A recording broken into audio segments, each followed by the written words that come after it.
Okay, hey everybody, how you doing? And welcome to episode number 142 of the John Riley Project. And today, back for a second time, my guest today is Kathryn Cloward. How are you, Kathryn? I'm great. I'm glad to be back. Well, we had a great time. Maybe was it back in October you were here and learned all about your music and your books and your performances and your songwriting. I mean, I was just blown away, and I was so happy that you were available to join us again. Well, I'm glad I was too. But hey, I got some interesting amounts of time in my schedule with with our pandemic. You know, it's like cut down on the amount of time that I have to be at different places and running around. And so this was a for sure yes. Okay, good. Well, before we kind of dive into some of this, maybe you can sort of reset for our audience, for our viewers and listeners. Just give me the short version of your bio. What are you all about? What are the things that you do to make the world a better place? Thanks. Well, ultimately, because if we narrow it down, I'm a storyteller. I'm a writer. I funnel I share about the way I experience the world through words. So I bring that to life through books as well as songs. I'm a songwriter and an author. So I write the Kathryn the Grape, will create as well, the Kathryn the Grape series of books and music. I also have 4 Kathryn Cloward albums out right now. So I'm just like this channeling of creative energy of my own. All of which has been put on a platform in my company of Kandon Unlimited, which is a media company. So I founded the company. I founded my company to basically house my own creative endeavors, and now I help other artists as well that are in the same mindset, the same energy flow as me. So Kandon Unlimited is all focused on heart-centered mindful media. And so I work with some other artists on my label and publish their music. And I've just always had this, entrepreneurial mindset. And my career has always been in entrepreneurial endeavors. And so now I've kind of blended that business entrepreneurial Kathryn way of being with, the creativity of who I am. And I put all that together. And I just I feel inspired to help people feel good about themselves. I don't feel like I need to insert myself in other people's lives, or, I feel like I'm, the storytelling aspect of me is like, hey, this is what has worked for me. And if you can glean some wisdom from that for yourself, or maybe this tool will help you, great. But I don't need to be part of your process. Does that make sense? Yeah. So, right. So anyways, I just create and then I put it out. Yeah. So that's what I do. And I'm a mom. My son Landon is 13 years old. He's my greatest inspiration. So, I'm just being Kathryn and charging forward with everything I do. Well, the thing that I love about you is that you are just this dynamo of energy, and you're producing so much content across so many different media categories. I mean, how do you keep that energy up so that you're constantly productive? Don't you ever get like writer's block or something? Because I look on your website, I see so many blog entries, I see so many books, so many songs. I mean, it's just, you're a machine. Thank you. I will talk about blocks for sure, because I think that and how I get myself unblocked, because I think a lot of people are challenged in that area. But ultimately, what I'd first like to say is how I turned on the valve to receive the flow. So I'm in the flow. And what I mean by that is my experience is that everything that I create, it's like not of me. It just kind of like comes to me. It comes through me.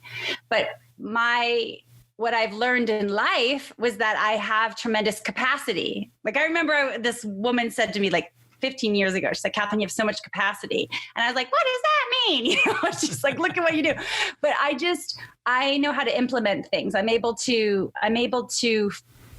I'm able to go, I see this as a vision and I'm going to create it. It doesn't mean it's a quick overnight thing. It takes time. But I had to learn how to turn the valve on of being in the flow. And I believe that there's a universal, that's my son, a universal flow that just kind of comes, that's available for all of us.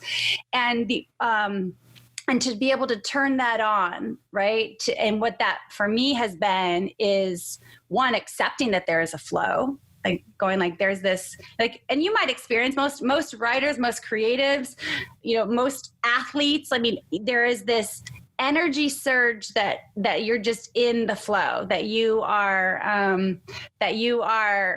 in alignment with your being. Like, I used to be a runner, and I remember like they call it runner's high, but really it's just like you're in this flow, like you just go. And so so it took me a while to get to a place that I'm just constantly allowing that. But I had to get rid of blocks in order to allow that. Yes. And some of the greatest blocks that we challenge ourselves with, or that we put up our own roadblocks in fulfilling our true purpose, our destiny, our daily destiny. Some people might call it goals. I mean, sometimes I call them, I have goals. I have desires. For me, I have a vision that I'm manifesting. I think some of the blocks that we create, first and foremost, are self-doubt. We believe that we're not worthy of creating what we think that we, when we're in the most self-loving place, we're like, I can do that. I can figure this out. Yes. Right. And there's a wonderful quote. I can't remember who it is. I should remember, but like, you wouldn't get, whether you say God or the universe wouldn't give you a dream if you didn't have, maybe it's Walt Disney, I think. Okay. Don't quote me if you have to, but you wouldn't get the vision if you couldn't create it. Right. And so I firmly believe that. So self-doubt, another block that often comes in our lives are the people who are around us. And what I mean by that is sometimes, in our social circles, we may have people who aren't in the highest level of desire for your highest level. And those people can be tremendous weights in our self-doubt, yes. in our lives. So I make sure that, number one, how I get over self-doubt is that I had to really learn to love myself, yes. to love who Kathryn is and what makes Kathryn unique. And all of that came about is like the whole Kathryn the Grape process. And everything that I've created has been part of that journey of loving Kathryn. And so my whole desire in life is to help people ripple that love from the inside out. Please go ahead. But the part about I think we have to all be very mindful about the energy we surround ourselves with in our lives, about who we're around. What are we listening to as music? What type of programs are we watching? Because everything has influence. Everything we can absorb everything, So I'm just very mindful about where I spend my time and who I'm around. I mean, obviously it's a little different right now, but my greatest relationship, as far as productivity and creation, is with myself, that I have to be in right alignment with myself so that I can allow that to come through so I can create it. Because you got to be really, really grounded in your purpose and who you are to be in any type of creative endeavor, any type of entrepreneurial endeavor, because everybody has an opinion. Yes, they do. Yes, about what you're doing and whether you're going to be able to do it. I've heard it all. And I had to turn off the noise in my life I had to turn off all that noise, and I streamlined into really protecting my energy. And I mean, like what I do, what I put into my body, who I'm around. And I think those two things, loving ourselves, get over self-doubt, being very mindful about who you're around, those two things are huge in your capacity to believe in yourself. And then of course, make sure that you've got like the Kathryn team, right? Like, I am friends with people who, I'm not looking for anyone to blow smoke to me, but people who believe in me, who get me. I think the loneliest times in my life have been when I've been around people who just completely don't get me. Mm-hmm. Mm-hmm. And whatever's going on with them serves to put other people down. And then I would be like, I'm going to be nice and be around everybody. But that was hard for me. So I've had to learn to really make sure that I'm around people who can speak. I can take constructive feedback. I can say I'm wrong. It's a different energy to be around people we can do this together compassionately and lovingly. And so I'm very mindful about who are like my closest people, while I'm making new friends and meeting new people, like that. I feel that if I'm putting out a vibration of love and kindness and worthiness and acceptance, that's what I'm going to get back. I mean, this is great advice, because it's interesting to think of it as a flow, as like a river of energy, and there's inputs into you, whether it's the people around you or the thoughts you have about yourself and the self-doubt, and even the things you put into your body can create all that confusion, and you can create blocks if you don't treat yourself right, if you don't believe in yourself. But once you release those blocks, the energy flows, and then suddenly you're in the zone, right? You're in that productive mode. And when you're in that mode, man, you can conquer the world, right? Yeah, no, totally. I mean, I have this really great friend, Jenny. I have some wonderful women in my life. My friend Jenny has been like my person for the last 11 years. She knows everything I'm creating, like, you and I've talked before, like, I don't open it up. That's the other thing about what you're doing is don't open it up for everyone's opinion. Like, don't tell people what you're doing, because then you're muddying the water of the flow. Then their energy's part of it. Right. But I run a lot of my ideas by my friend Jenny. She helps me create some, she helps me develop ideas. She's had it's been her ideas that help create, some of the concepts that I have in my Kathryn the Grape books. I give her all the, accolades that are appropriate. But she's like you can do it for me. And she never tires of that. And I'm that for her too. And I think it's really, really important, you know, and I remember when I was in some personal, but this is a process, John. And I think a lot of times people think it's like a switch. Like you're like, okay, I've turned it on and now I'm in the flow. Well, it's a constant leveling up, I think, for us to have greater capacity. We have to, we have to make those changes. So I know years ago, I don't drink very much alcohol at all anymore. I don't have any desire. But years ago, I used to love to get together with my friends and drink wine, and one glass of wine, I could do it. But by that second one, I was just in a different state of mind. Mm-hmm. And I wasn't proud of things I would say. And I just didn't like that. And I had to learn, almost like my body chemistry was changing as I was doing more pure work on the planet, as I was experiencing, as I had to represent all of me all the time. And so I just couldn't do it anymore. My body couldn't take it anymore. And so I'm not saying there's anything wrong with alcohol or anything like that. Some people love cannabis. I don't smoke marijuana or do cannabis. That's not me. I haven't, not in 25 years, and it's just not me. And everybody knows me. It's not me, but I don't have any judgment about it. It's just, I like to keep clear, because that's when I know, I create most in the morning. So I want to get a good night's sleep so I can wake up in the morning and be like, oh, what are we creating today? What are we doing today? But yeah, I'm just constantly have projects going, and it's all in the same flow of what good is this going to do on the planet? I'm always thinking like, what good is this going to do? What are we creating that's good? How can I help people?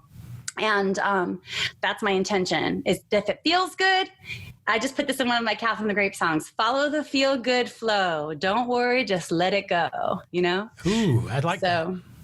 And I have a song called In the Flow. So I put that on one of my Kathryn Cloward albums, as well as the Kathryn the Grape album. So, okay, I'm going to look that one up. In the Flow concept is something I've been sharing for a number of years. It's in one of my Kathryn the Grape books. So yeah, I mean, and I think that's what people need to, like, how to get in the flow. What is that? You know it when you are. Yes. And you know, right, John? Yeah. You know it. So it's the feeling. Everything in life comes down to a feeling, right? So that feeling that you have when you are in that flow, that's where you want to be. That's where you want to get back to. So you have to remember the feeling. Everything about life comes down to feelings. I know, it's funny, like, in business now, all of a sudden, everything's about like emotional intelligence and know your feelings and all this. But like, that's ultimately, that's true, right? But for us to and that's what I teach children. I teach children emotional intelligence, but not in that corporate world way. I just help people identify in their being of how does it feel. And I didn't have those tools myself to be able to teach them until I acquired those tools for myself. Right.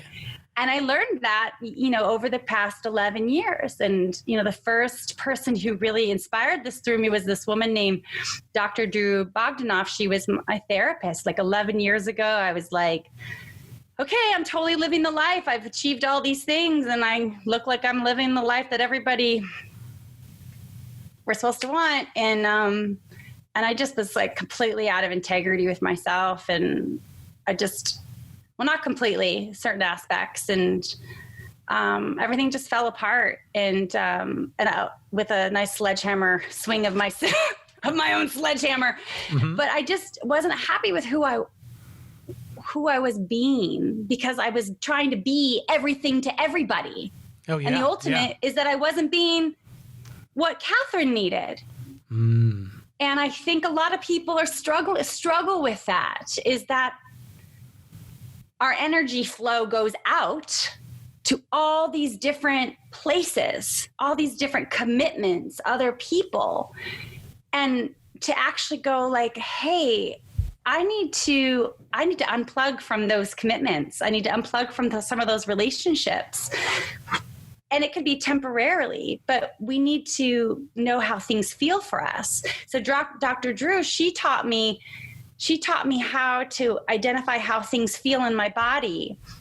It's called somatic experiencing. So if you want to look it up, it's called, lots of different people use this technique. She taught it to me, but so when I would, let's say, be agitated, right? Something was frustrating to me. I've got big passion, so it's big passion over here and it's big passion over here. But if something hurt me and frustrated me, she'd be like, "Where do you feel that in your body?" And I was like, "What?" Because we get so wrapped up in our dramas and the things with the story. But really, what it comes down to is, how does that feel? Oftentimes we're just. Anger, as we know, masks hurt. So we're hurting. Or, hey, how does it, to help our children understand about their intuition, we have to understand that. So how do we know what the feel good flow is? We have to know how that feels in our body. So literally every single decision I make in life, business, and then, my personal life, everything is about, does this feel good? Like, do I feel good about myself around this person?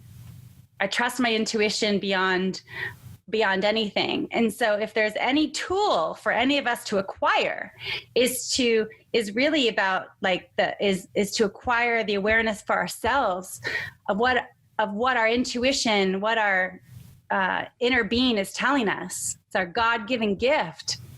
That's our own GPS. People give all these different metaphors for it, but that alone is the most priceless treasure that we all have. And it is constantly telling us, yes, this, right? Yes, this. This is who you are. It's like our Spidey senses, our intuition talks to us, but sometimes our mind will talk us out of it, we'll rationalize our way out of it and not trust what our inner being is telling ourselves. And I can have just an amazing battle inside my head going through this process. But I think if I love myself more, I'll be able to trust myself more and then maybe have better outcomes. Yes. Yeah. Yes. And I only say that because I've lived both sides of that. Like my whole journey has been that, right? Is going, okay, how do I trust fully, and it's not a lot of people, and I can say this in business, like a lot of people in business and in dream seeking and dream catching and goal setting, you fill in the blank, will go, well, is it going to work? Am I going to be successful? Is it going to hit? Right now, everybody wants to be viral. I don't care about that stuff. I'm like, if it feels like I'm supposed to do it, I do it. And then everything else gets figured out. When we get wrapped in our head of, gosh, this feels so good. I totally want to go after this.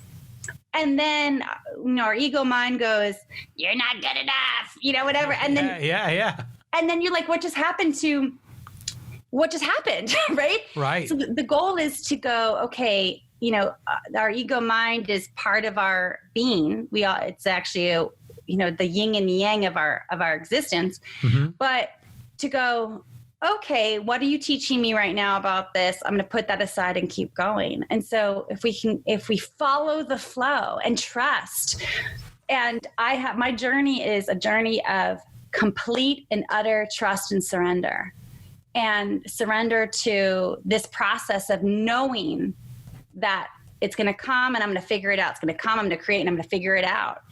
And not just of me, it's like that's part of the whole process. And I know that, and I can only say you only can do it by doing it. Like, I can't tell you, like, I use the metaphor now a lot of hiking the mountain. I like in San Diego County, we have lots of wonderful places to hike, right? So I grew up in, my houses were by Cowles Mountain or Cowles Mountain, whatever you want to call it, right? And a lot of people want to teach you about hiking the mountain. I'm going to tell you all the tools to hike the mountain, and I'm going to show you how to hike the mountain, and this is the gear to hike the mountain, right? Like, people want to be coaches. I'm going to coach you up the mountain. I'm going to show you all this stuff about the mountain. And, but what I've learned about myself is I just hike the mountain. I just go on these hikes up the mountain, right? I go on this journey of my life. And on my journey, I'm learning about different things on the hike. I'm seeing new perspectives as the higher and higher and higher I get, right? Somebody at the bottom of the mountain can't tell you what it feels like to stand at the top of the peak and look out and go, wow, I hiked to the top of the mountain. And this is how I feel about myself. So I've learned that I don't want to coach you on hiking the mountain. I may not even want to hike the mountain with you. I'm going to keep hiking the mountain, and I'm going to share what I learn on that process. And maybe John will say, I want to hike that mountain too, because I wonder what I'm going to discover about me on my journey. So and that's ultimately what I do now. This is where you're not inserting yourself in someone's life, right? Yes. You're just you doing you, and then being an example for those around you. Yes, and quite transparently so too, right? And this is a reckoning that I've come to, John, over the last number of years. Is, like, okay, since the last time you and I like really emailed, or like a week, like I have learned that what uniquely makes sense to me, there's lots of people go, you got to be here, you got to be on this social network, you got to be doing this, you got to be doing this, got to be doing this, right? And I found myself completely spread out. And the thing is so many of these things aren't my true nature. I am in many ways, I'm a very private person, but I share about my journey in a way that feels safe and unexposed, keeps my son and I safe, right? I don't know how to say it any other way. Yeah, sure. But I have learned over the years, like, I don't want to be I like speaking at conferences or whatever, because I can flutter in. I share and then I flutter out. Right. I don't want to do weekly. I don't want to be a coach. There's all these things over the years that I've kind of gone, I could do that. And I have done that. I used to consult and do all that stuff. But the thing is it's not where my true nature is. And I had to learn, I think a lot of people, what we're good at, like we can do it, but does it fill us up? Right? And that's, I think a lot of times people find themselves going, well, I should be doing this because, to be successful, it needs to look this way. And I'm going, delete, get off, deactivate. I just want to narrow it down.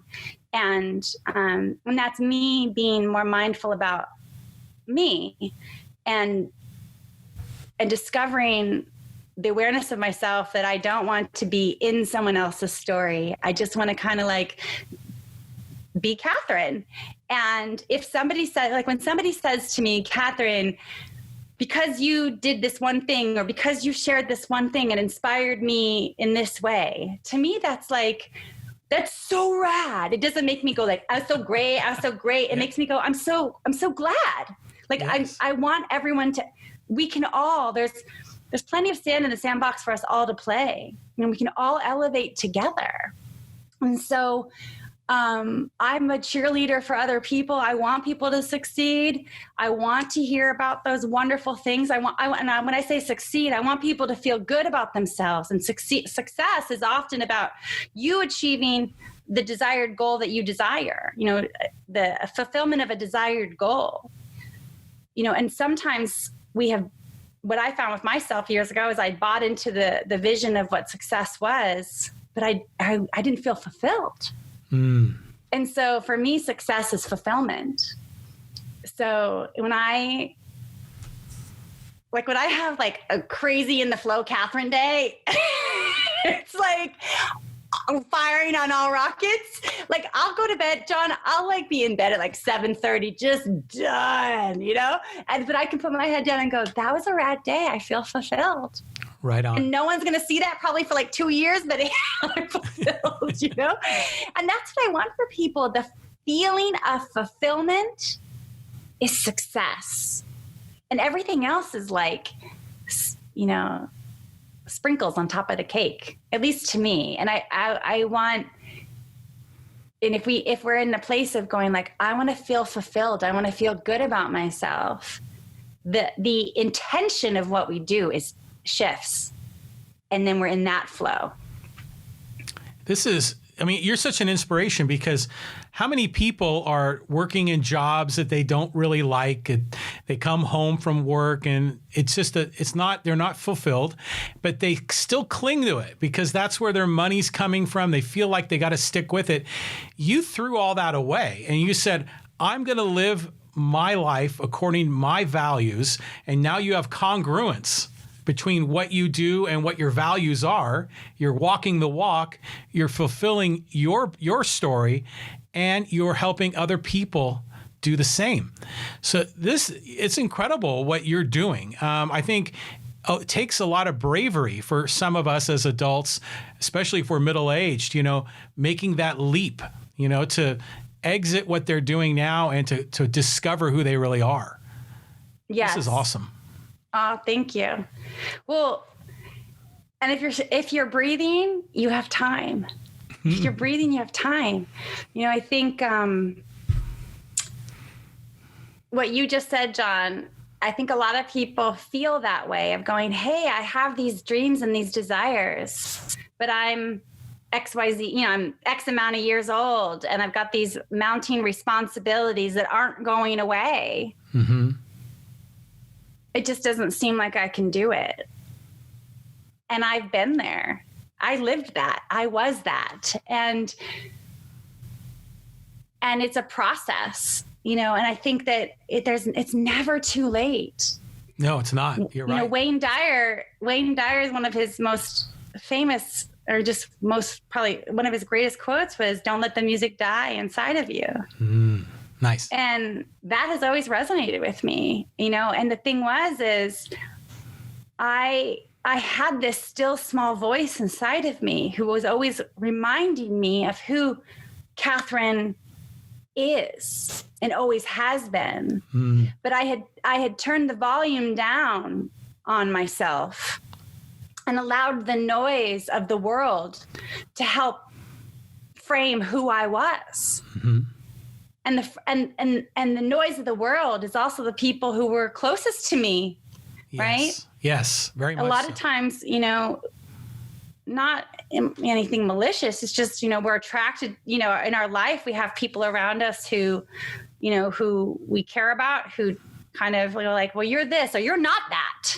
And then we're like, okay, am I this? Am I that? Or, hey, okay, so, we've been spoon-fed this concept since we were kids. Like, this is the way, life is supposed to be, and this is what it's supposed to look like, And so I did those things. But all I ever really wanted to do was to be a songwriter. I just wanted like these words that were like always coming to my head, these words and melodies. They just arrive in my mind. And I always wanted to do that, but I didn't believe in myself. So I blocked myself from even attempting that dream over and over. I tried a few times, but I blocked myself for decades. Yes. Decades. I understand that. And I was frustrated with myself. But I didn't know how to get off the treadmill, Right. Huge mortgage, just huge life expenses. Yes. And this it was a lot to change, but it didn't happen overnight. It was a process. So whenever I'm talking to entrepreneurs or people who are like, hey, I'm in this job, but I have this idea and I want, like, when do you know to take the leap? And I'm like, it's a process. Oftentimes you have to have multiple things going on at the same time before you jump off. You cut the cord to what is the more stable option, right? But life is about risk. Yes, it is so much about risk. I mean, not everybody is risky. I'm very risky. I am risky in all aspects. Even just like, here's my heart. Let me tell you how I feel. Yes. And hey, that's where I've gotten so many of my songs, like, here's my heart. And then like, boom, I've got like 2 new albums, But I think that, it hasn't been an easy journey for me, but it's been so worth it. And I, my 7th book in the Kathryn the Grape affirmation series is called Kathryn the Grape's Joyful Adventure. And I couldn't write that story. I couldn't write that about living this joyful adventure of life until I fully stepped into the joy of my own life to go, this is fun. This is fun. And working is fun for me. I love working. I love creating, there isn't a separation between what I do and who I am anymore. It's like all, I was just explaining this to my son yesterday, about like, it's all connected. It's all, so, and that's what I want. I think that there are people who feel the disconnect, like when you say they're incongruent. Yes. And so the hope is that we can align with our inner being. That's the whole point of my Shine, Shine, Shines. The whole point of so much of what I do is about the alignment of our true colors, our truth of who we are. So if you go, I want that. Like, I know there was people in my journey where I was like, they have something in them that I know I have. I need to uncover it. Right. And that's the value of storytelling, John. It's the value of this program that you have, this podcast you have. It's the value in hearing other people's stories, because when you hear other people's stories, we're inspired to go, that's me too. Okay.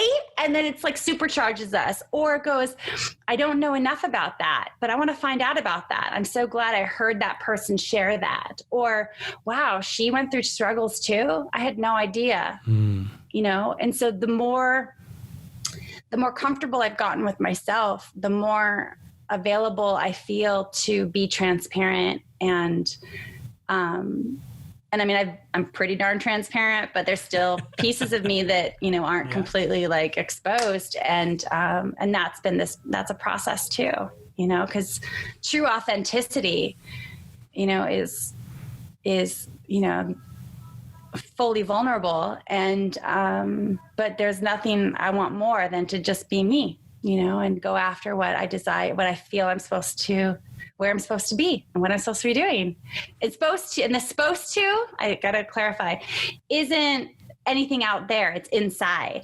Like, gosh, if I don't do this, if I don't take this chance, I don't make this phone call, I don't try for that, I will never know. Right. And that never knowing is soul crushing.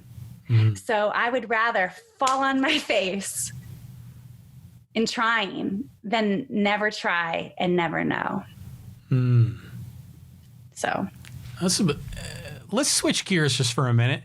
Talk about something you're working on now, the Michelle Hopkins project. I mean, I learned about this. I think this is a really special story. Can you share that with us? Yes. Okay, so Michelle Hopkins is, well, she's 16 now. So Michelle Hopkins I met her through the work I did originally with the National NPS Society back in 2018, the beginning of 2018. My friend Fran, who I've known, I worked with her at my first career job like 22 years ago, and we've been friends ever since. Most people I worked with in that first career job, we're all still connected. It's just so beautiful. Nice.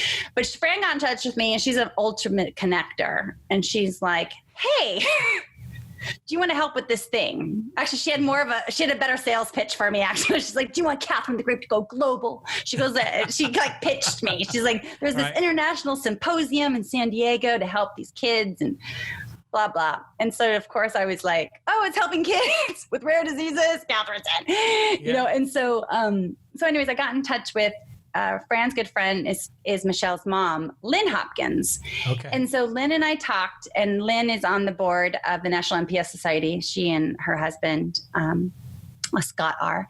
And so she just shared her heart with me. And I was like, oh, I'm in, you know, what do you guys need me to do? And then, and they wanted me to kind of first entertain. And then that kind of grew and in the level of what I was doing. And I talked to a few different people within that organization. Next thing you know, I wrote the song Heroes and had the people who I was performing with at the time, we got in the studio, we recorded the song, and I had Michelle sing lead for the youth version. So I recorded 2 versions of Heroes, one for the Kathryn Cloward platform and then one for the Kathryn the Grape platform. But I had Michelle sing lead. Now, mind you, I met Michelle on like a Thursday afternoon. She was down from Long Beach at her grandma's house. I went over there. We chatted. And like spontaneously, I said, do you want to sing lead? She was already going to come and sing backup with the other kids in the studio, or the teens and kids. And I said, do you want to sing lead on this song? And she's just like, okay. Like, that's one of the things I love about Michelle. She's just like, okay. So she sang lead on the song. And then we shot a video of it. And both my version of the song and then the music video ended up on the Grammy ballot last year, which was pretty darn rad. That's awesome. Yeah. For a song that is purposed to help shine a light on rare diseases. So Michelle, what MPS is it's a rare disease that you're missing these enzymes that break down the sugars in your body. And without that, it can cause a lot of health problems. And so it's incurable. So the whole point of everything that we were doing is to help shine a light on people with MPS and ML, and then also all rare diseases, because they need the government to funnel money to research to find a cure. Simple. Right. Cures save lives. So we had we did all this fun stuff with the project. And then, and Michelle loves to sing. And so I actually one day woke up with this like message, which is how a lot of things happen for me. I just woke up and my first thought was, Michelle needs to have an album. You need to write, like, I don't remember exactly what the words of the message were, but like, you know, you need to write an album with Michelle, for Michelle. Michelle needs to get out and people need to hear her story. And so I was like, that's okay. And so I got in touch with her parents and I was like, okay, this is how I'm feeling. What do you guys think? And of course, Michelle was like, yeah. Yeah, right. So we just like all got on board with this project. And it's been this beautiful evolving project of bringing the stories of Michelle's heart to life. And this is the first real focus project where I'm writing songs with somebody else for their story, right? And so she lives in Long Beach. I would go up and hang out with her at her home, and she and I would just be like two. I mean, I'm in my 40s, but like I can be like a teenager. We would just like chat and hang out and write songs together. Some of those songs that came through were pretty heavy, like Rare Unique Me. And so I drive home and just deep thought, but I just know I'm on purpose, like helping her story be shared. And so it's just been this beautiful evolving process. So in the fall, Michelle's debut Michelle Hopkins album is coming out called Have Hope. It's going to be wonderful. There's some really upbeat songs, some very thought-provoking songs. And then I brought together like a band of musicians who've been part of my Kathryn Cloward band, the Kathryn Cloward and the Royals band, and a few other players. And I brought them in, and they arranged their parts for those songs. So, and they all get credit on the songs with ASCAP. So it's just a wonderful process. So it's been this beautiful rising up of Michelle's story, and her story matters. And more than anything, why this album matters, why Michelle's story matters, is because she's an advocate in and of herself. You know, you don't have to be, we've seen over and over and over again, teenagers, young people whose voices have the power to activate transformation in people's hearts and lives. And that's, the desire for me is I want Michelle's story. I know that Michelle's humility and her perseverance and the process of what she's gone through in this life, the amount of surgeries, everything she's gone through, to have this positive, can-do, determined attitude, she has the inner power to help activate people to shine their own light in goodness. And that's coming soon. So I'm really proud of this project. It's the first full album of somebody else's I've produced, co-wrote, and have a great team.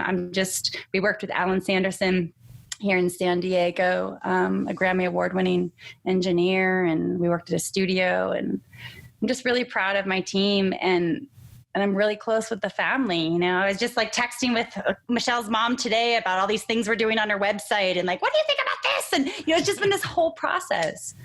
So, when we are in alignment with ourselves, why the story matters, I guess, in this interview is,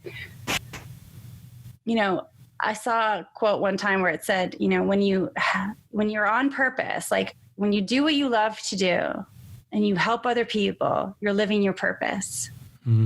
And that's the feel good flow I'm always going for. This is a feel good flow. Yes, yes, yes. And nothing I do is for fame or fortune. It's for fulfillment. And this has been a fulfilling process. And I can't wait for you to hear the songs. I'm looking forward to it.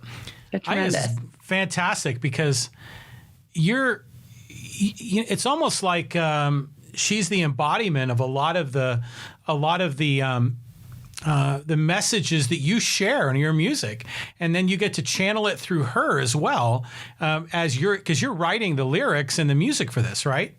For her. Yeah, I mean, yes, I mean, so as far as like, we sat together so I could get her story, and, and she helped write the lyrics, but ultimately like the whole aspect of the song, the lyrics, the melody and the music, obviously, I wrote the core of that. And then Michelle's 16, and I tend to have more of like a, like Americana country voice. So I brought Megan Wynn, who is part of my band, and she's a great musician, keyboardist, vocalist, and she works with a bunch of other people. I empowered Megan to help work with the vocals so that they'd work with Michelle's vocals. So what was really exciting is for me, and then I brought in David played bass, and David Stone I could go over everybody. David and Leo and Cedric came in and all worked their parts. But why I share that is I'm proud of myself to say this. Yes. Is I'm proud of myself that my instinct of who were the right people to work with, and that it was not about me. It's about what is the best thing to lift the music up, to lift Michelle up. What's going to help Michelle feel empowered? And so we did all these things that were Michelle focused. And, Michelle has her own unique story, and to draw that out of her. And obviously obviously my energy's on it because, I'm part of it. But the key of any storyteller is to extract the feelings and the essence of the other person as the conduit, as the vehicle in which allows their story to come through. Mm-hmm. So I really cared about knowing how she felt about things. One of the songs that has everybody in tears when they hear it, when we recorded it, because we had our whole family come to the studio. It was this whole thing, her grandparents. It was just so beautiful. But Michelle's, her brother is Christopher. He just graduated from high school like last week. And Christopher doesn't have MPS. MPS is a genetic disease, or a genetic rare disease. Both, it has to come through. You both have to be carriers, the parents. Christopher didn't get it. But Christopher was at 4 years old, and Michelle was 20 months old. He was her bone marrow transplant. He gave his bone marrow to his. He went through this process, the transplant process for his sister. Wow. And he's just, the whole family's amazing, but Christopher's just this amazing young man. And his heart is so huge. And Michelle, their relationship is beautiful. So I wanted to write a song about Christopher. And so we wrote a song called He'd Do Anything for Me. And it's just so beautiful. And while it's about her brother, it's a song that I think it's going to resonate with so many people because, and it references her brother in the song, but to have that feeling of that he'd do anything for me. And that's the truth. And anyways, I wanted to shine a light on that because, and it's one of her favorite songs. So I can't wait to share it. That selfless love. That is a flow that is never ending. Love is transcendent. Wow. I'm looking forward to that. So that's going to come out in the fall. So yes. I'll be looking for it. Because of coronavirus, we actually were originally going to come out with it in June. We had a bunch of live dates for her to perform and everything with the band. But yeah, everything kind of got shifted now, which is good because, and so we've just, most of the process is done. There's a few more pieces, but yeah, most likely we haven't set the exact date yet, but for sure in the fall. And she's excited. She's definitely excited. And she has something to say and she's ready to say it. Right on. Well, speaking of ready to say it, you were just featured in Guitar Girl magazine. Yes. So tell me about this. This is cool. I want to learn more. That's so rad. Okay. So, well, I'll tell you how that came about. Cause I like to tell a good story because these stories always are about how we connect with each other so there's Guitar Girl magazine is, owned and published by a woman named Tara Lowe. Mm-hmm. She's amazing. So I met her at the She Rocks Awards in January that take place during the NAMM show. So NAMM happens in California, in Anaheim, every January. Mm-hmm. So I like to go, and it's a great place to be inspired. Sure. So this is the first year I went to the She Rock Awards, and that was rad. Like Gloria Gaynor saying, "I will survive." I mean, it was just so rad. It was super inspiring.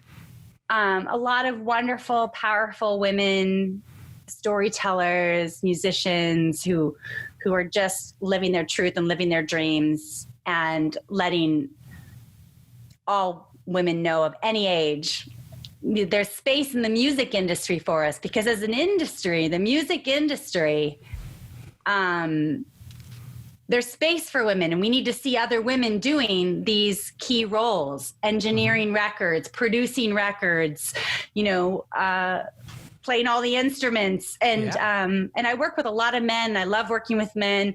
But I love that we have insightful, capable women who are lifting up other women so that we can say, I can do that too. So we're waiting for our lift to get back after the awards, and down walks Tara and her husband for their lift. And so we're all just hanging out there waiting for our car. And I introduced myself to her. I just said, and she had given a beautiful speech, and when she got an award that night, and I just talked to her about her speech, and we just chatted. And we chatted about how our feet hurt in our heels. So Right. Tara and I just chatted, and I told her about Kathryn the Grape at that time. And so we exchanged, we just kind of bonded. Just, nice. And this is the way opportunities are we bonded. I wasn't trying to pitch her on anything. I was just like, hey, you were inspiring, and my feet hurt too. And I write these kids books and kids music and do all that. And you just talked about being moms. Mm. And so then she and I got in touch with each other later, and she wanted to do a feature article on me in her spring magazine. And so she and I just got on a phone conversation and just chatted. And then she's like, Kathryn, I'd love for you to write some motivational stuff from my magazine. Would you be willing to write an article for me? Because these tools, this would be really helpful, the business side of things.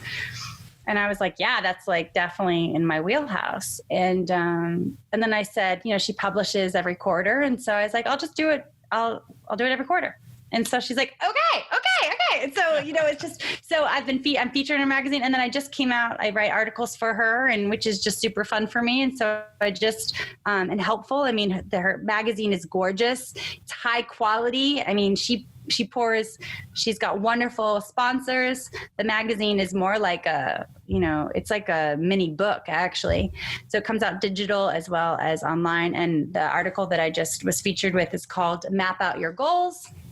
And then give a nice little story about how marathon running 22 years ago, this process of this map to map out my goal to finish a marathon is the same concept that I use now for any type of goal achievement I have. It's how I finish my books. It's how I do what I do, is this concept of mapping out my goals. So, and she and I have a wonderful, kinship. And, oftentimes I think that, in this day and age, I'm going to say this is, people, I always hear people like, you got to have your elevator pitch, and you're this and you're that. And honestly, I just want to it's not where I'm at, and I don't have to be there. I think that every single thing I've ever done in business has started with a solid relationship that I've built with somebody, that we like each other. Right. People do business with people they like. Right. I learned that in sales 101, but you have to learn to care about people. You got to learn that caring about people and what they do is what matters, you know? And so, and people resonate with that authentic spirit. So when you're in alignment, when your needs and their needs are in alignment, your goals and their goals are in alignment, then you develop long-term sustainable business relationships that are also friendships. Right. That's the very definition of a win-win outcome, right? Yeah. So here, just take a little crazy tangent here. The magazine is called Guitar Girl. Is there a female guitarist that you're inspired by, that you look up to? That's a great question. Yeah, well, I think, okay. Ultimately, okay, the woman that I always looked up to from the time I was a teenager was Wynonna. So Wynonna was the definition of badass to me. Right. Can I say that on your show? Okay. I can. You can't. You don't exit me. But oh my gosh. So you know, my music has quite a bit of Americana sound. I'm crossing into a little bit more pop sound because I'm evolving too. But one of my brothers introduced me to country music when I was like 11, and I loved country music at that time. Like I'd been kind of like GoGos, Pat Benatar, any female-led band at that point of my life. And then when I got introduced to country music, I was like, "Ooh, I can understand the lyrics and there's stories here." And that was right about the time where female entertainers and performers were becoming more of a rise. Yeah, for sure. And the Judds, before the solo female artists of the early 90s became a big thing, like the Faith Hills and the Trisha Yearwoods, the Judds, you know, the Judds mother and daughter, they were dominating in country music. Yeah, huge. In the boys club. Right. They were killing it. But Wynonna had this black acoustic guitar that she performed with. And I just loved her. She had all this attitude. I just idolized her. So the first guitar I bought myself when I was 19 was this black acoustic guitar that I don't even know what the brand was. I just wanted the same guitar that she had, or like the same looking. Right. But I've always looked up to her, and I've met her twice. Okay, listen to this. So I met her twice. The first time I met her was when I was like 20. And then I met her again, she played the Belly Up in San Diego. And one of my friends hooked me up to get the pass to meet her. And then no joke, like a few years ago, I was in Vegas to see them. I was at a songwriter conference and the Judds were playing there. My cousin was in town with me. And we went to go see one of those Cirque du Soleil shows. And so we saw the Judds. We saw Wynonna perform the night before. And then we're going to the Cirque du Soleil, the Cirque show. And there's her husband, Cactus Moser, and their whole band. And she wasn't there. And I was like, oh my God, there's the whole band. So I went up and said, "You guys were so great last night." You know, Yeah. I fangirled out. And then afterwards they were standing there and I was like, you know what? I'm going to go do it again. So I went right up to Cactus, her husband, and gave him my business card and said, "I look up to Wynonna. If you guys ever need somebody to open for you, here's my card." Right. Yeah. Good for you. I totally did. And I was like, and he goes, and he says, I said, "Look, I'll never perhaps have this chance again. So I just want to tell you, I look up to Wynonna. I would love to open for you. So here's my card," or whatever I said. And he just looked at me and shook his head and he said, "Well played." Yeah. And I said, "Thanks." And then I just walked away. But I was so proud of myself. That was like this moment, you know, just so I haven't opened for them yet, but hey, I'm still breathing. So. Right. Well, there you go. I mean, you let your intuition, there was the flow was there, and you didn't create a block. You just went right for it. And I think that's great. And my cousin and I were standing over here, and then I was like, "Hold on," and then I just like walked over, and he's like, "Oh my gosh, Kathryn," because it's just like he's just like, "Of course you just went over to them and said that." Tell me about your song "Ripple Love." This is one I've seen online. Yes. Well, I wrote Ripple Love, talking about the flow. I wrote Ripple Love. Let me think of when I wrote that song in December 2015. Okay. Or maybe it was whatever. I wrote it right before I went into, it would have been December 2015, right before I went into the studio to record my next Kathryn Cloward albums, the ones that came out in 2017. And the concept of that song, I had the first two lines of that song were just running in my head for a while. Walking around wounded, so many in pain. Like that concept, that so many people walking around wounded. And my vision was always, whenever I do a video for it, the vision I always had was a man walking downtown in a suit with a briefcase, right? Because it isn't necessarily the scene, the perception that many people carry pain. We just don't know it. Men, women, children, all nationalities, all walks of life, our pain that we carry is often unseen and unheard. Right. So that song started coming to me pretty aggressively, and then I was on a walk one day, and it just came really strong. And my son and I were living kind of in the Mission Valley area. And in fact, we were driving through Mission Valley the other day. And it's weird you're asking me about this today, because I literally said, Landon, this is the road I walked when I wrote Ripple. That's so weird you're saying this today. Now I'm putting all these pieces together. But I was like, Landon, this is where I wrote Ripple Love, right, on this walk. And so you're bringing it up today.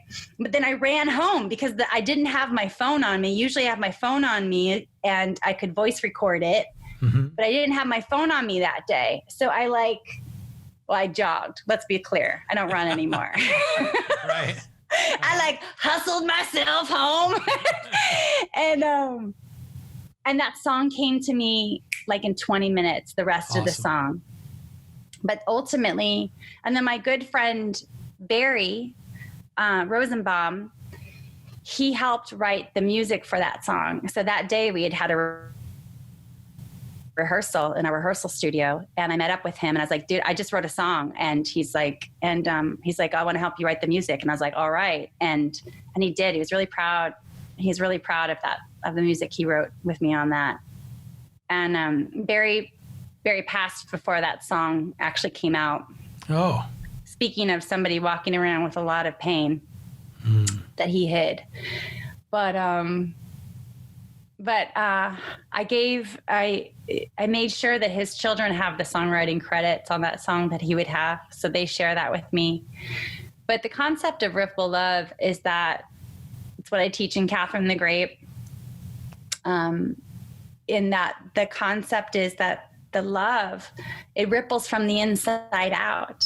That on the inside, let us choose to ripple love. Let peace be our energy. So that's why the interior work of our lives, John, is what matters. Is we actually have it backwards. We spend so much of our life doing the exterior work. Look at me. Look at what I've acquired. Look at how fabulous I look. Look, in right? Yes. Yes. But it's the interior work that has the power to transform our lives in the most magical ways, in the most loving, peace-giving ways. So, and the bridge of the song is, it only takes one of us for a movement to begin. A ripple effect starts from within. And the concept of rippling, I used to have before podcasts were a thing, I had an internet radio show called The Ripple Effect with Kathryn Cloward. Oh. I own the trademark for The Ripple Effect for series. So that's something that's been in development for a while. I just haven't caught a hold of it again yet. But I teach about this concept of this ripple effect in my books. This Ripple Love song is actually the title track of the 2016 Kathryn the Grape album called We're All in This Together. So it's really, we're all in this together, connected divinely. The light shining in you shines within me. We all have a choice in every moment we breathe. Let's choose to ripple love. Let peace be our energy. It's like the anthem of my 11 years journey, you know, for me personally. But I want that. I want to be somebody who helps other people know that they are worthy, that you shine being John, that whoever's listening, that you shine as you are, and let that come from the inside. So in order for us to be able to shine our light, in order for us to love other people, we have to love ourselves. Yes. So often we want somebody else to love us, and then we're going to be worthy of love. But it's the other way around. It's I love myself so much that naturally, because I love myself so much, I'm going to attract into my life people who reflect that back to me and treat me nicely, treat me well, treat me with respect. So that journey of self-love is the symbiotic back and forth. So we ripple it out, we bring it back, we ripple it out, we bring it back. But it's a choice that we make. To be kind is a choice we make. To be peace-giving is a choice we make. We create the movement within ourselves by our own choices. So in a time where we're seeing a lot of movement, right? Mm-hmm. A lot of people called to action to change what we're actually asked, what is actually being asked of people right now is to change from the inside out. Change your perceptions, change your awareness. With more information comes more awareness. Change the choices that you make. It's your choice to choose to ripple love. It's your choice to be peace-giving. It's also your choice to sit around and gossip about people. It's, oh, I'm not gossiping. I'm just having wine with my girlfriends. No, y'all are gossiping. And none of you want to be outside of the circle and be the one who's being gossiped about, right? So it's all about our own individual choices. So can we go to bed at night proud of who we were today? And I think it's a powerful, so that ripple love is that ripple love from the inside of us to other people, but also just that ripple love in our own essence. Do you love yourself so much that you're going to follow that feel-good flow? That you're going to believe in yourself so much that you're going to fulfill whatever purpose that you have on this planet? Because if we all were in a position of fully loving ourselves, and fully, because then if we're loving and accepting and compassionate with ourselves, we are naturally more loving and compassionate and understanding of other people. Right. That's the hope. This is great advice. I mean, speaking for myself, a middle-aged guy, and I going through some of my own challenges, and trying to self-love and tearing yourself down from within are real things. And yes, you can be your own worst enemy at times. The advice that comes through in your songs, it's obviously, some of this is manifested in the Kathryn the Grape platform, but the work you're doing on the adult level is powerful and can help us, as an adult, we feel all kinds of crazy emotions, crazy feelings, anxiety, depression, lack of confidence or self-esteem. Your songs kind of help us find a pathway out of that. That's powerful. Thank you so much. Yeah, I appreciate that. And I can accept that and receive that. So thank you. One of my songs, I have a video. I haven't done a video in like 4 years. After the last, anyways, I haven't done a video actually, I take that back in like 3 years. But one of the videos that I have on my YouTube, my Kathryn Cloward YouTube channel. So if you go to kathryncloward.com, you can see all my Kathryn Cloward media. But one of the songs on there is called The Healing Road. And I wrote that song with my good friend, Rich Wylie. It was on my Free to Fly album. And why we wrote the song was I've always seen it as this road. Like Rich, I credit Rich for helping me really know how to craft a song. He was patient with me. He taught me how to write. He wrote 9 of the songs with me on my Free to Fly album. And then the tools he provided for me, and really in self-confidence as well, is what I went on to write a lot of songs on my own. But anyways, The Healing Road alone, it speaks about the choice, the healing, it's our choice to heal. And And the healing road, it's always there. It's always ready for us to take. It's always available for us to take. And often, many of us, we have these wounds in our life that have oriented us, have helped mobilize us. Mm-hmm. Some of my life's greatest wounds empowered me to action. They helped me be tough. But no matter what, I had to heal those things. I had to heal the wounds of a little girl who was put into some dangerous circumstances, right? Not no one, you know. And so for me, my process of transformation and of being able to sit here with authenticity and talk about what it feels like to be in the feel-good flow, part of that block that I had to remove in my own life were these imprinted beliefs and wounds that needed to be cleared away and healed in my own life. For me to have the ability to share what I share. And this concept of the healing road came to me when I'm bringing up Drew a few times today. I haven't seen her in years, but she had a real impact on my life. I encourage anybody that going to therapy is like the best thing. I've constantly had different people in my life who have helped me as mentors, as spiritual guides. But the first step I took was going to therapy. I went to therapy with Dr. Drew Bogdanoff for like 18 months. And there was something so freeing about sitting with somebody and telling them everything I was working through and dealing with, who could help me transform. Because therapy isn't like a, hey, I'm going to come in here and take, you know, a lot of times people would take a pill, right? Okay, I'm going to take this pill. I'm not saying anything about the pharmacology, you know, world, but ultimately, a lot of times it's the stuff that it's like the onion, you know, it's not the onion. I would rather give like the pumpkin metaphor, right?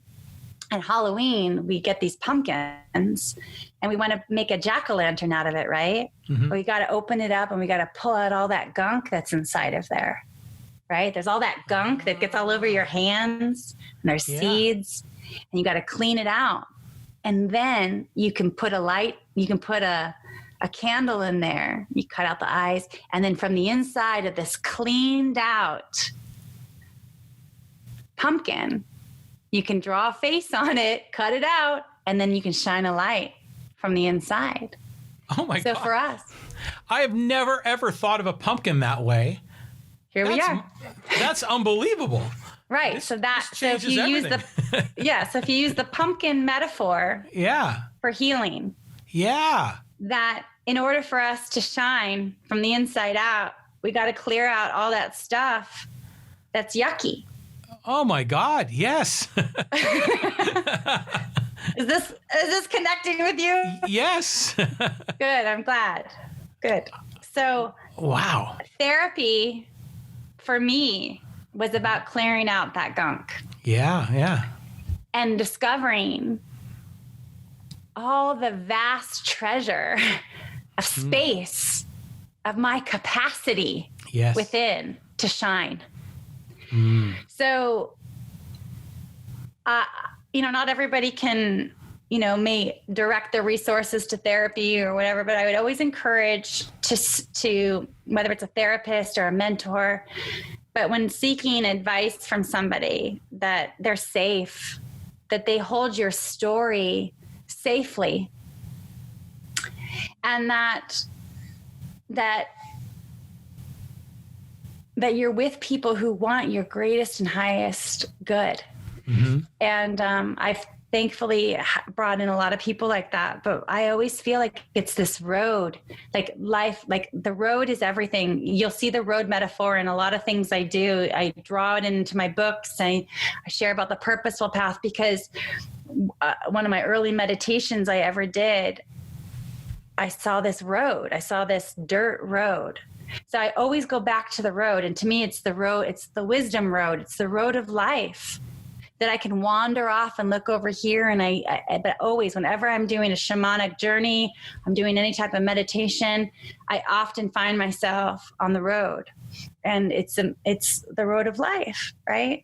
And so our life story is all the signposts that are on that road that we create for ourselves, and that we write that story, and a lot of times people want to know, like, what's 3 miles down the road? Yeah. I'll get on the road. Yeah.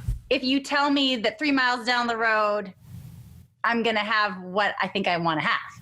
Mm-hmm. And I'm saying, get on the road. Right. And you may manifest what you think you want right now, but most likely you're going to reveal to yourself so much more. Yes. And you're going to become full. That's the path. That's good advice. I mean, because, a lot of times, people are risk adverse. They don't want to take a leap because they can't see that far in front of them. Mm-hmm. What's going to happen if I make this decision? What's going to happen if I quit my well-paid corporate job and do this inspirational entrepreneurial idea? What's going to happen? But sometimes you just have to follow the light and go down the right path, and then things begin to unfold. You don't know what it's going to be. You can't predict it. But if you're following your heart, you usually land in a good spot, and you surprise the hell out of yourself along the way. This is great. I agree, John. My dad used to say, I'm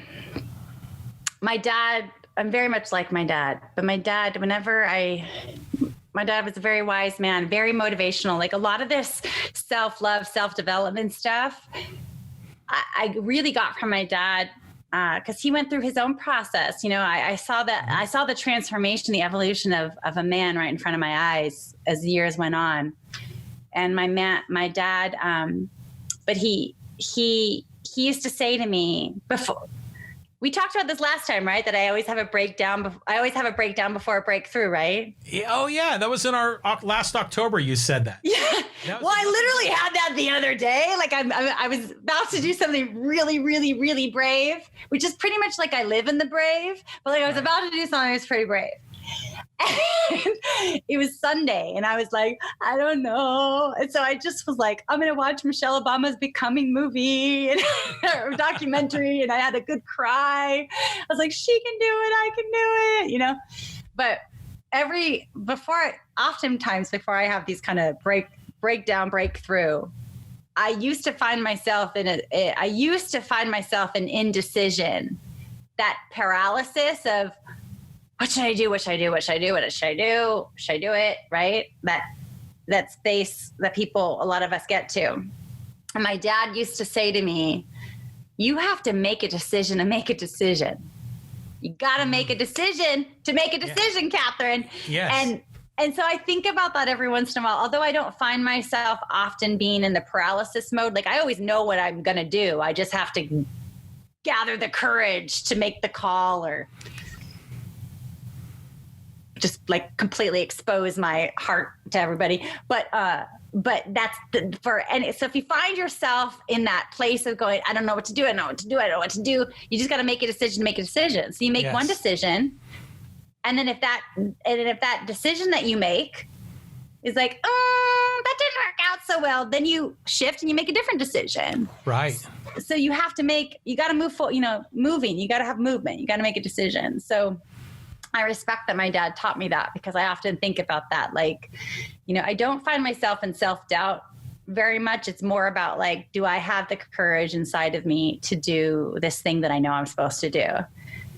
And I always end up, I do. It's just a matter of what's going to happen, so. Yeah, sometimes we're afraid to make the wrong choice, and that'll paralyze us.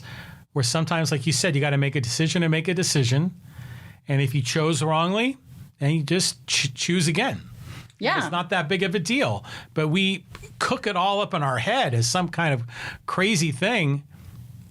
Yeah, we can be our own worst enemy. Oh, my gosh. Yeah, and what's the big deal if it is a step in the direction that isn't the ultimate direction, what's the big deal? Right? Yeah, like, like what's the worst thing that can happen? I used to always say, I mean, I still say this in the beginning of my career.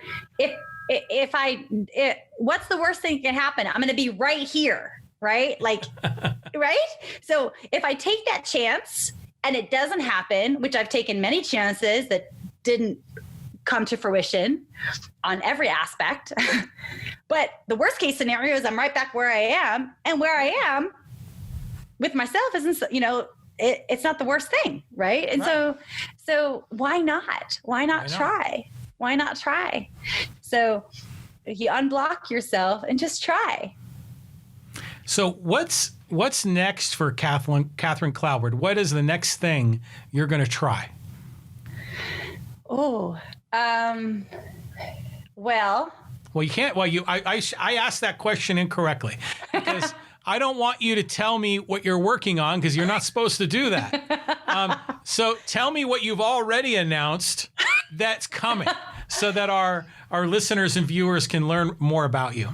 Oh, you're sweet. Well, one thing that I'm really excited about that I haven't really spoken much about because I've been in the seeds of creativity with it is I am writing a book for and about Father Joe. So in San Diego, Father Joe Carroll is, a local hero, and he's on, he's a national and global hero on the front of what he's done for people who are experiencing homelessness, taking this vision and just, being guided to expand and expand.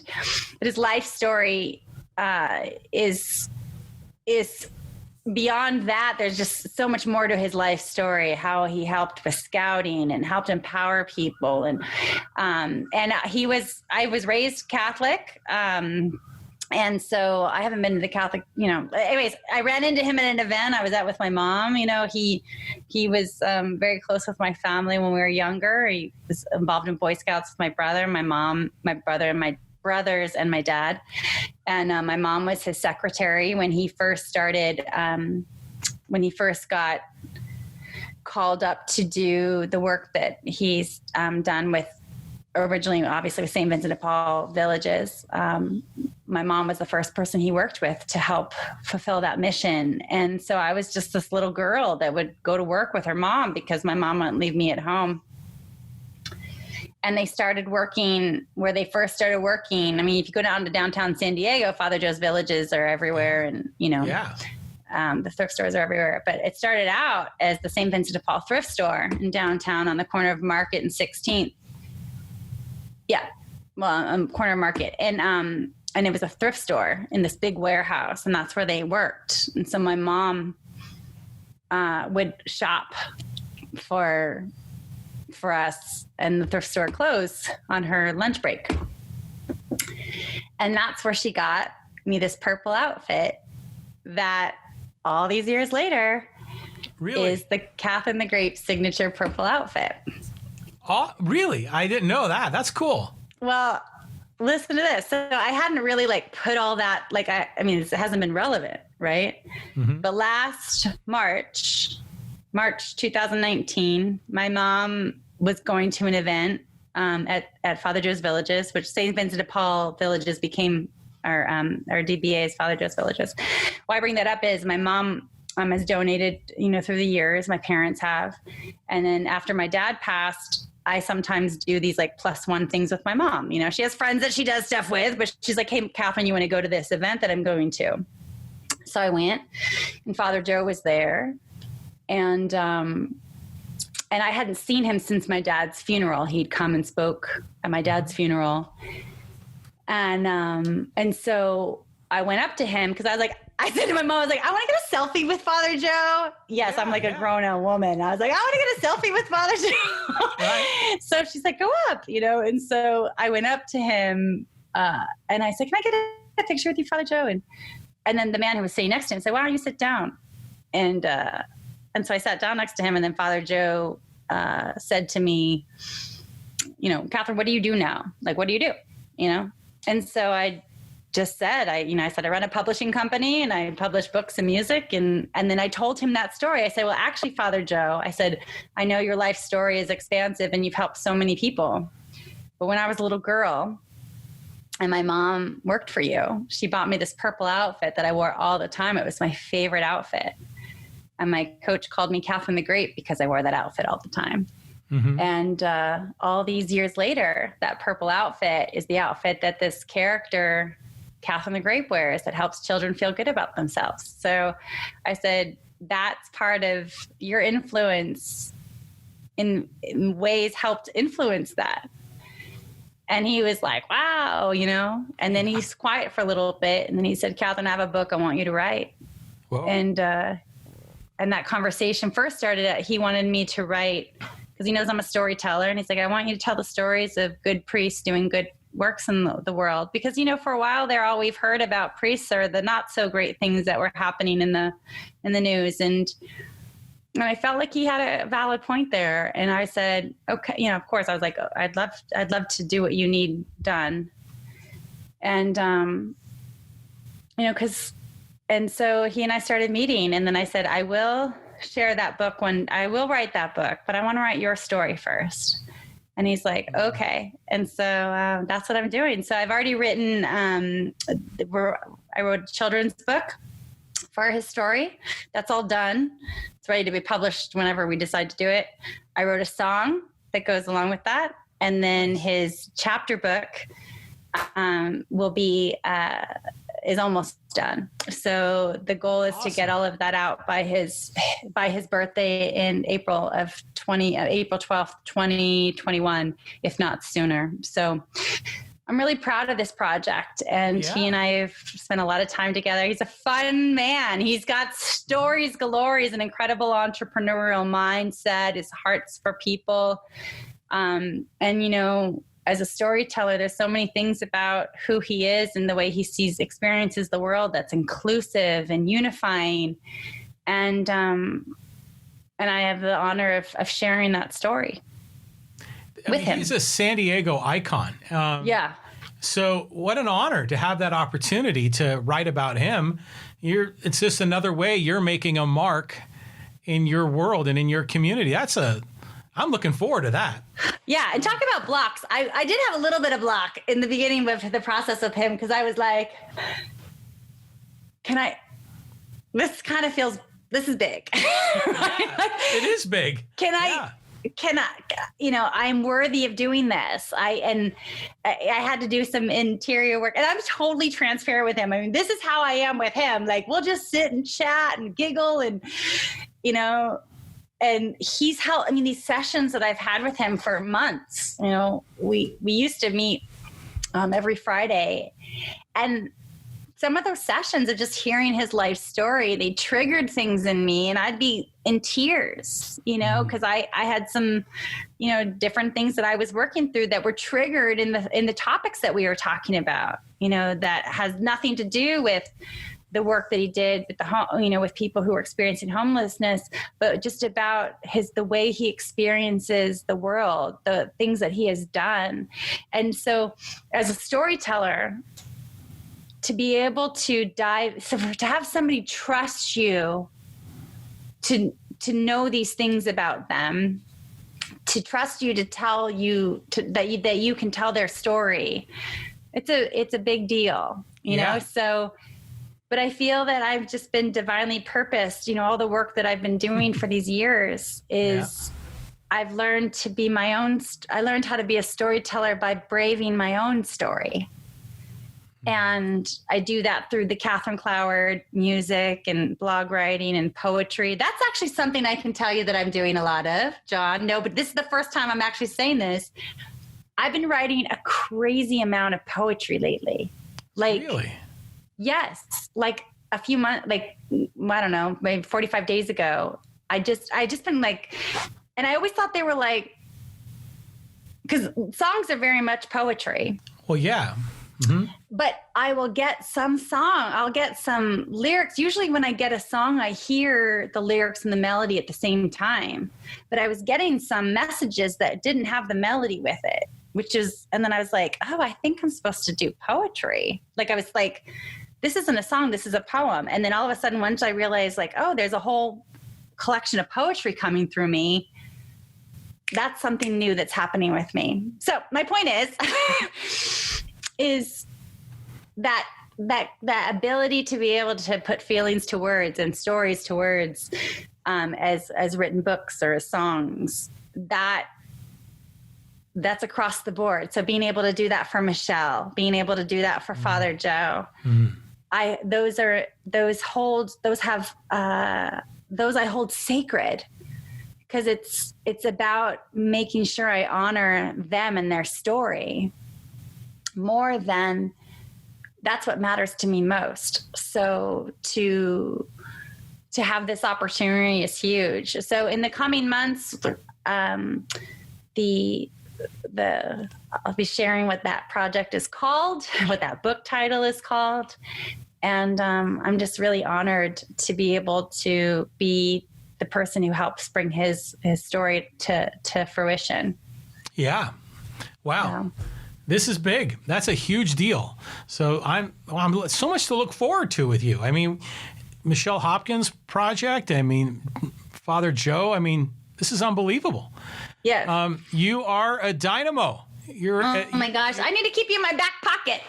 Yeah. I can be like, you're a dynamo. Like, yes, I'm feeling good about me.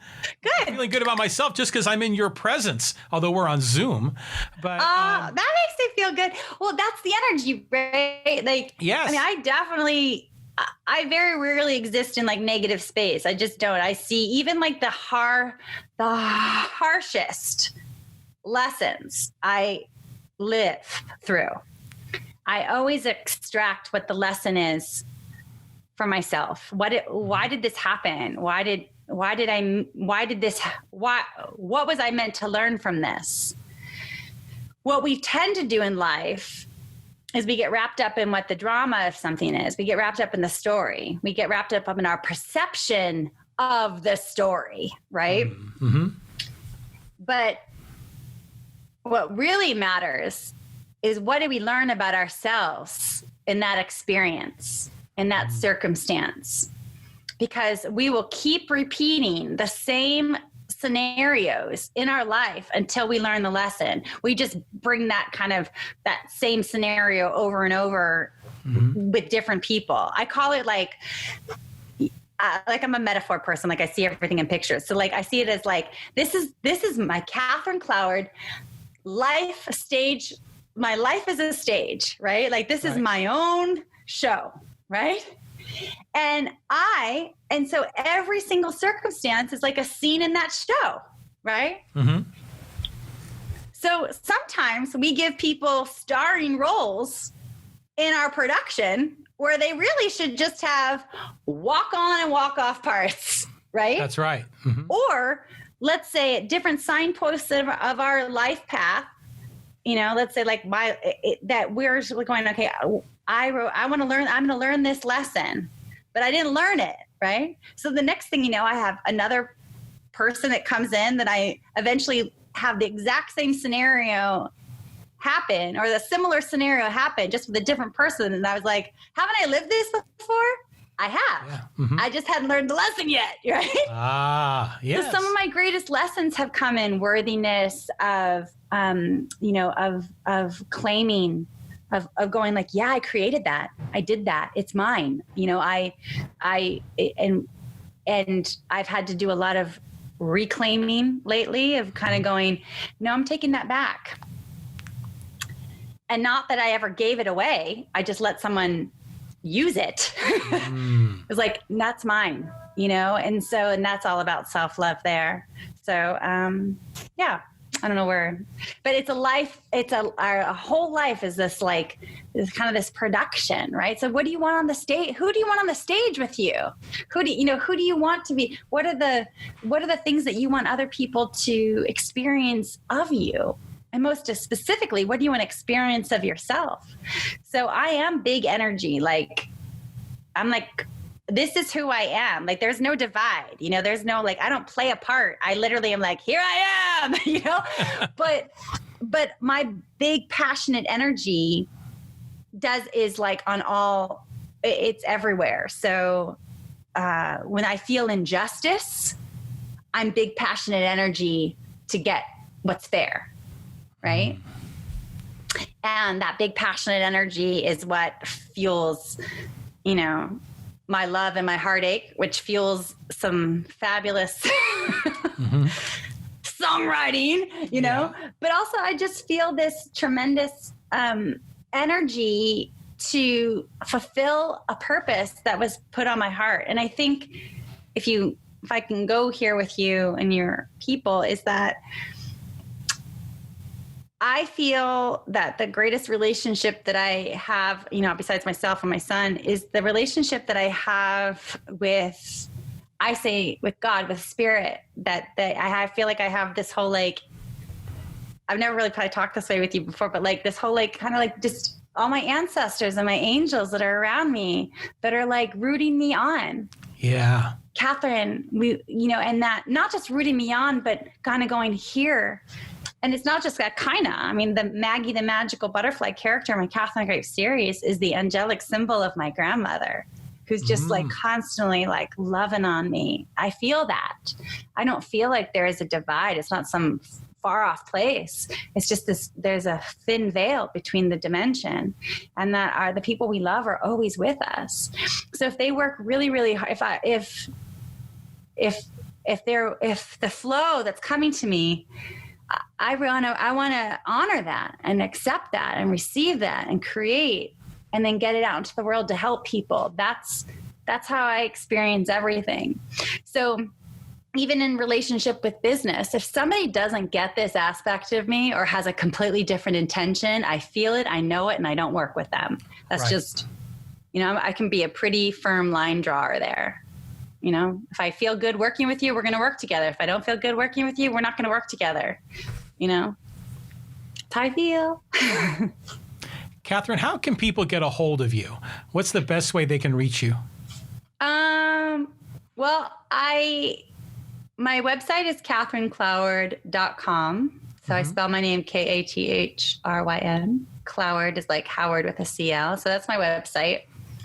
I spend, if on social media, I've just pared down social media. John, I have to tell you, I just deactivated. This is a big move for me. I just deactivated my Kathryn Cloward Twitter account the other day. I was done with it. I didn't want to deal with it anymore. I was like, I'm not actively on Twitter.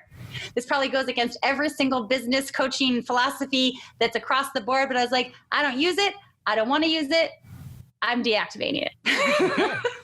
All right. So I'm simplifying. I'm a very simple woman. And with big passion, but I was like, you know what? I mean, I simplify life lessons into songs and books, but I realized I was spread too thin in certain areas. So I am on Instagram at Kathryn Cloward, and I'm also on Facebook. So at Kathryn Cloward. So you know, you can find me there, and I message back. So you know, can you hear that? I live in like urban suburban. So that's where you can reach me. And I'd love for you to listen to my music and on Spotify or Apple or YouTube, and perhaps my music will help, you know, you have some clarity or inspiration or not. So I think what you're doing is wonderful. I mean, not only is the message that you're sharing so powerful, but I just love the way you go about your business, the way that you have that congruence in your life. It's very, very special. And so keep going. Be the dynamo that you are and keep producing more and more content, because we need more of it. Thank you. John, you just said, you know, my dad used to always say, keep going, Kathryn. Keep going. Keep going. Yeah. You're doing it. And you just said that. So I just want to say thank you. Yeah. I think we all want to hear that, right? Is, you know, Yes. you keep going too. Yes. That we can be lights for each other, right? Yes. Very much for so. you to succeed in what is the next, you know, for you to achieve whatever desired result that you're achieving here and here and here and here, that I want that. I want everyone to have that. I agree. You know, and I want, anybody who's ever worked with me, especially even in music, is like, I want everyone's dreams to come true, whether that's with me or on your own. Like, right. I've said that across the board. That's been my intention across the board. But I'm also going to move my own train forward. And so there's plenty for all of us. We if we get caught into the lack, the consciousness of lack, the consciousness of fear, that's where we get wrapped up in anxiety and depression and worry. And we can shift that when we focus in on what is good and what, and then having gratitude for what is. I didn't learn, one of my books is called Kathryn the Grape's Grateful Garden. And I have a Grateful Garden of Love song. And I wasn't able to write that song until I really learned. I wasn't able to write that book. I wasn't able to write that message until I really learned what gratitude, the feeling of gratitude. And the feeling of gratitude for me was learned when so much was stripped away. And I rested in this place of thankfulness and gratitude in the most challenging, depleted season of my life. I didn't learn the seeds of gratitude when I was at the top of the mountain. I learned about gratitude when I was at the bottom, and then I needed to climb, and that I was just embarking on my journey. And we all learn our lessons differently. And that's how it was for me. So I appreciate you saying, keep going. I say it to you, to anybody listening. And this is how I talk in like real life. It's how I write. So, I just want to keep percolating and keep writing and keep hiking in my own life. And hopefully you do too. Yes. Yeah. I just love this discussion. I just want to take a crazy tangent. You said keep percolating. Sometimes I'll make a comment like, I want to percolate on that. I don't know if that's a relevant, metaphor these days, is it? I know. Coffee pots percolate still? I don't know. I actually use that. I say that as well, but I probably haven't said it as much. I used to say it all the time. But you know what? It's only relevant if it's relevant to you.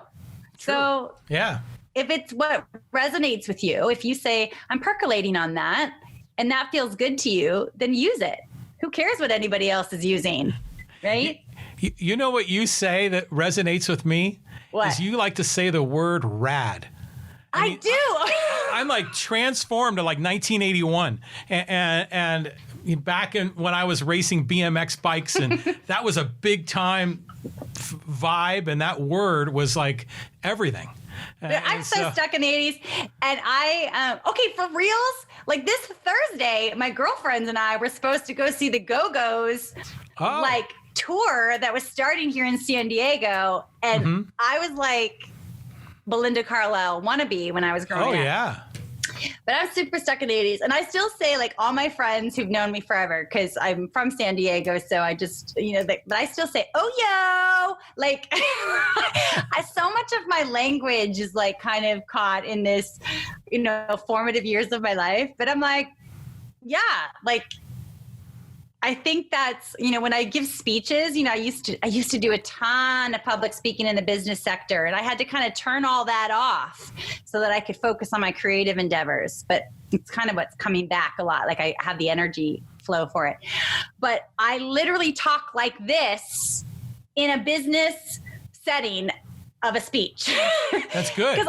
And I'm like, I'm just Kathryn. And yes, I don't need to morph myself. I used to be like, I got to put on my business suit and talk business. But that's like so not me. And I don't need to be that, And so I think that whatever language, however we are able to translate ourselves, most authentically through our words, what's inside comes out. Let it flow. Let it go. You do you. All right, yeah. Follow the flow. Trust and surrender to the flow. That's right. I'm taking my notes as we're going through. Kathryn, this has been a pleasure. I really enjoyed this. John, thanks so much. And thanks for having this. It does take, I understand and resonate. I understand the amount of energy it takes to do what you do and to have a show like this, and your platform's amazing. It's helpful. And hopefully your mind is ever expanding on how you can help more and more people with John Wylie Project. And, I'm thankful for the opportunity to share and just talk. And so, thank you. All right. Thanks, Kathryn. Okay. Bye.